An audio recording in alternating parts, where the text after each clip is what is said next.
এখন অভাবে কেউ মরে না। এখন আমাদের সবচেয়ে বড় শত্রু ড্রাগস। এটা সিপিএম থেকেও বড় শত্রু, এটা সিপিএম থেকে ভয়ঙ্কর, সিপিএম থেকে বিপজ্জনক। সিপিএম তো বিপজ্জনকই, এর থেকে বিপজ্জনক হলো ড্রাগস। ড্রাগস থেকে সতর্ক থাকবেন, সবচেয়ে বড় কথা ইম্পর্টেন্ট। আর কোনো অভাব আমাদের নেই। তো তিনি যা বলেছেন, আমি একদিক থেকে তার মধ্যে কোনো অস্বাভাবিকতা দেখছি না। এটা একটা স্বাভাবিক বহিঃপ্রকাশ। একটা কথা আছে, বিনাশকালে বুদ্ধি নাশ হয়, বিপরীত চিন্তা বিপরীত বুদ্ধি ইত্যাদির উদয় হয়। যে ভারতীয় জনতা পার্টি এবং বিশেষ করে মাননীয় মন্ত্রী রতনলাল নাথেরও প্রায় একই দশা।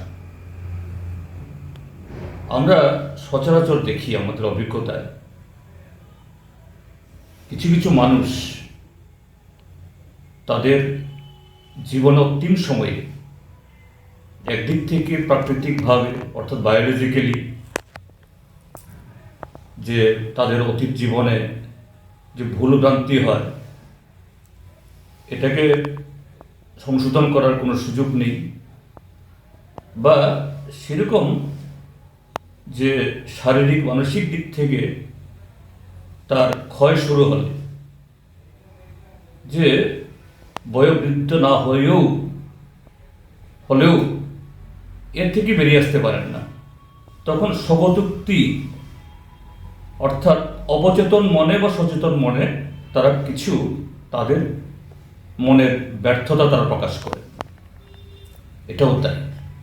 আমি সেদিক থেকে মাননীয় মন্ত্রী মহোদয়কে ধন্যবাদ জানাবো।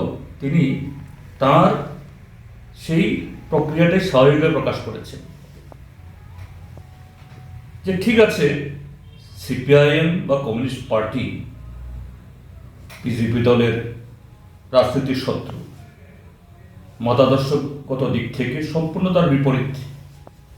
সিপিএম এর তথা কমিউনিস্ট পার্টি তিনি বিরোধিতা করবেন, আর তাদের কাছে তো সরকারি কর্মসূচি বা দলীয় কর্মসূচি বা সামাজিক কর্মসূচি বা কোনো যে ধর্মীয় অনুষ্ঠান, তার ফারাকটা এরা বুঝেন না। যেখানে সেখানে তাদের বক্তব্য তারা এইভাবেই অবলেনে তারা বলেন। তো কমিউনিস্ট পার্টির চাইতে যদি ড্রাগ খারাপ হয়, হ্যাঁ ড্রাগ তো অবশ্যই, এটা তো সত্য বলেছেন। এখন এই ত্রিপুরাজ্যের মধ্যে এই ড্রাগস বা নেশাকে কি উৎসাহিত করছে? নেশা, হ্যাঁ এটা নতুন করে তৈরি হয়নি, 2018 বিজেপি সরকার আসার আগেও ছিল, কিন্তু এইভাবে নেশার রমরমা, ট্রাক ভর্তি, ওয়াগন ভর্তি, গোডাউন ভর্তি, এবং ত্রিপুরা রাজ্যের পুলিশকে আইন শৃঙ্খলার চরম অবনতি ঘটার পরও সেদিকে নারী নির্যাতন, ধর্ষণ, খুন, লুট হচ্ছে, পুলিশ এসবে নজর দিতে পারছে না। প্রতিদিন দলে দলে পুলিশকে শুধু এই গাঁজা গাছ কাটতে হচ্ছে। কোন আমলে? বিজেপির সময়েতে। এবং মানুষের অভিযোগ, ত্রিপুরাজ্যের কিছু মন্ত্রী এলাকাতে, এটা তিনি রতনলাল নাথ কিনা আমি জানি না, মানুষের অভিযোগ যে সেখানে এরকম যে প্রকাশ্য এই দিনের বেলা রাস্তার পাশে, এমনকি আরবান এলাকাতেও নাকি কিছু লোক গাঁজা চাষ করেন এবং তারা এই মন্ত্রীদের বা নেতাদের খুবই ঘনিষ্ঠ। আমি সত্যতা যাচাই করিনি, কিন্তু মানুষ বলছেন এটা সম্ভব।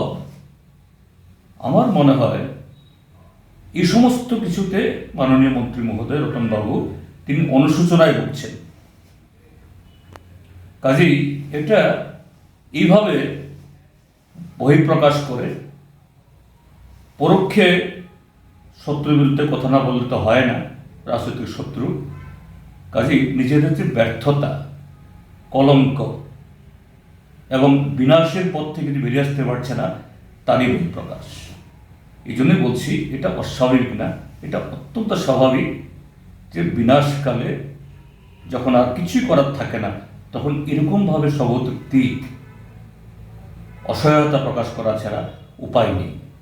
এটা দলীয় অনুষ্ঠানই হোক বা সরকার অনুষ্ঠান করতে হচ্ছে, তিনি এটা করেছেন, এটা অন্য কিছু নয়।